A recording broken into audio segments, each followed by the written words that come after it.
कार्तिक ने पिछले साल ही अपनी इंजीनियरिंग कंप्लीट की थी और 6 महीने पहले ही उसे एक अच्छी इंटरनेशनल कंपनी में जॉब मिली थी। सैलरी बहुत बढ़िया थी, लेकिन अब कार्तिक के फिजूल के खर्चे बहुत बढ़ गए थे। कार्तिक, तुम्हें नहीं लगता तुम ये बॉडी स्प्रे बहुत ज्यादा यूज कर रहे हो, जैसे कि तुम नहाए ही नहीं हो? पापा, घर से ऑफिस पहुंचने तक पसीने से दूसरा स्नान हो जाता है, इसलिए बहुत स्प्रे यूज करना पड़ता है। अच्छा, ठीक है, लेकिन आज शाम वो पोस्ट ऑफिस वाले जोशी आ रहे हैं, एक हाथ सेविंग सर्टिफिकेट ले लेना।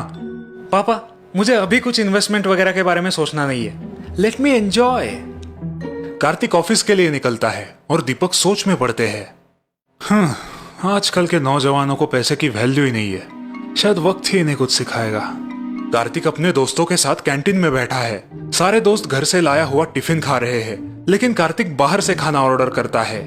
क्यों भाई कार्तिक, लगता है आजकल चाची के हाथ का खाना तुम्हें पसंद नहीं आ रहा। अरे हाँ, लेकिन रोज उस महंगे वाले होटल से खाना ऑर्डर करोगे तो आधी सैलरी इसी में खत्म हो जाएगी। आखिर हम कमाते किस लिए है? पापी पेट के लिए ही ना। दीपक चाय पी रहा है और देवयानी बहुत सारी हरी मटर छिल रही है। देवयानी, मैंने मेरी लास्ट बैंक एफडी ब्रेक की है, अगले महीने से कार्तिक से थोड़ी मदद लेनी होगी। तभी कार्तिक ऑफिस से खुशी खुशी घर आता है। उसके हाथ में एक बाइक की तस्वीर वाला पर्चा है। लो, कार्तिक भी आ गया। बैठो कार्तिक, मैं तुम्हारे लिए चाय लाती हूँ। माँ, पहले एक खुशखबर सुनिए। दीपक और देवयानी चौंक जाते हैं।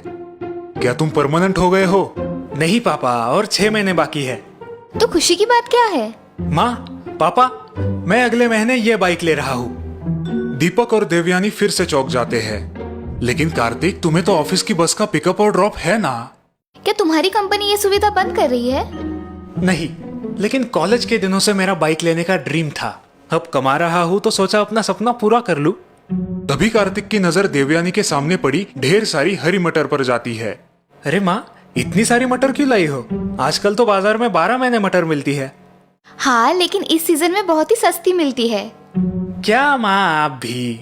पापा रिटायर हुए हैं तो क्या हुआ? आपका ये बेटा अच्छा खासा कमाता है ना। छोड़ दीजिए ये मिडिल क्लास थिंकिंग। हाँ, कार्तिक हंसते हंसते अपने रूम में चला जाता है। इस लड़के को बचत करने की आदत कब लगेगी पता नहीं। अगली सुबह जब देवयानी किचन में रोटियां बना रही है, कार्तिक हाथ में एक लगभग खत्म हुई टूथपेस्ट लेके आता है। माँ, नई पेस्ट है क्या? ये खत्म हो गई। देवयानी हंसते हुए कार्तिक से वो खत्म हुई टूथपेस्ट लेती है और उस पर बेलन चलाती है। लो देखो, कितनी सारी पेस्ट अंदर बची थी। और 2 दिन चलेगी ये ट्यूब। माँ, आप भी ना। ऐसे ही कुछ दिन निकल गए हैं और एक दिन कार्तिक बहुत ही बुरे मूड में घर आता है। लो, कार्तिक भी आ गया। तुम चाय लोगे ना कार्तिक? कार्तिक बिना कुछ बोले सोफे पे बैठ जाता है। दीपक और देवयानी सोच में पड़ जाते हैं। क्या हुआ बेटा, सब ठीक है ना? पापा, आर्थिक मंदी की वजह से हमारी कंपनी ने कॉस्ट कटिंग की है और कुछ एम्प्लॉयज को ब्रेक दिया है। क्या तुम्हें भी ब्रेक मिला है? दीपक का सवाल सुनते ही कार्तिक रो पड़ता है। दीपक और देवयानी उसे संभालते हैं, लेकिन दोनों चिंतित हो जाते हैं। शांत हो जाओ बेटा, सब ठीक हो जाएगा। जॉब से निकाले जाने के बाद कार्तिक का रूटीन बदल जाता है। नए जॉब के लिए वो कोशिश कर रहा है, लेकिन कहीं पे वैकेंसी नहीं है। घर में बैठे बैठे उसकी उदासी बढ़ रही है। कभी नहीं सोचा था कि ऐसा वक्त आएगा। पापा की जमा पूंजी भी खत्म हो रही है और मैंने तो कभी कुछ सेविंग्स की ही नहीं, उल्टा खर्चे बढ़ा के रखे हैं। बाइक का ईएमआई, मोबाइल का ईएमआई, पता नहीं कैसे निभा पाऊंगा। हॉल में दीपक और देवयानी बातें कर रहे हैं, बड़े अच्छे मूड में है। तुम्हें याद है हमने शादी के बाद पहली फिल्म कौन सी देखी थी? हाँ बिल्कुल, मैं कैसे भूल सकती हूँ। आप मुझे थिएटर में अकेला जो छोड़ के आए थे, भूल ही गए थे कि मैं आपके साथ हूँ। तभी कार्तिक वहां आ जाता है और उनको हंसते खेलते देख अचरज में पड़ जाता है। कार्तिक, आज शाम हम फिल्म देखने का प्लान बना रहे हैं, तुम चलोगे ना? माँ की बात सुन के कार्तिक रोने लगता है। दीपक और देवयानी चकित होते हैं। क्या हुआ बेटा, रो क्यों रहे हो? पापा, माँ, मुझे पता है आप बहुत तकलीफ में है, लेकिन मुझे बुरा ना लगे इसलिए खुश रहने का दिखावा कर रहे हैं। दिखावा? ऐसा क्यों लग रहा है तुम्हें? घर का इनकम सडनली आधा हुआ है और आप फिर भी इतना खुश कैसे रह सकते हो, जैसे कि सब कुछ नॉर्मल है। कार्तिक की बात सुन के दीपक और देवयानी हंस पड़ते हैं। कार्तिक और उलझन में पड़ता है। आप हंस क्यों रहे हो? क्या मैंने कुछ गलत कहा है? बेटा, तुम जैसा समझ रहे हो वैसा बिल्कुल नहीं है।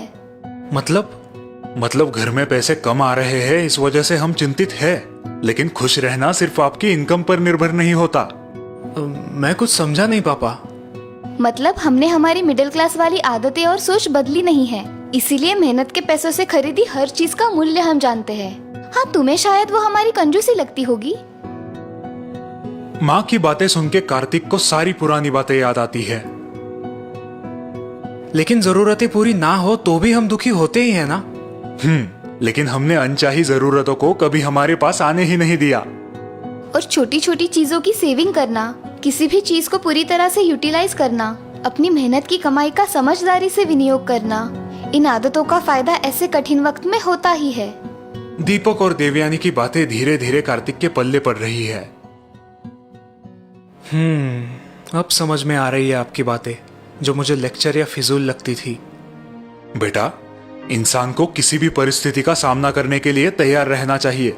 मितव्ययी यानी पैसे समझदारी से खर्च करने की आदत हमेशा फायदेमंद ही होती है। भले आज आपके घर में पैसा पानी की तरह बह रहा हो, कल किसने देखा है। कार्तिक दीपक और देवयानी की बातों से सहमत होता है। हाँ, आप बिल्कुल सही कह रही है। लेकिन सोच समझ के पैसे उड़ाना इतना भी बुरा नहीं है। अब ज्यादा सोचो मत, ये दिन भी गुजर जाएंगे। सुनिए, अब कार्तिक का भी फिल्म टिकट बुक कीजिए। आज थोड़े पैसे हम भी उड़ाते हैं।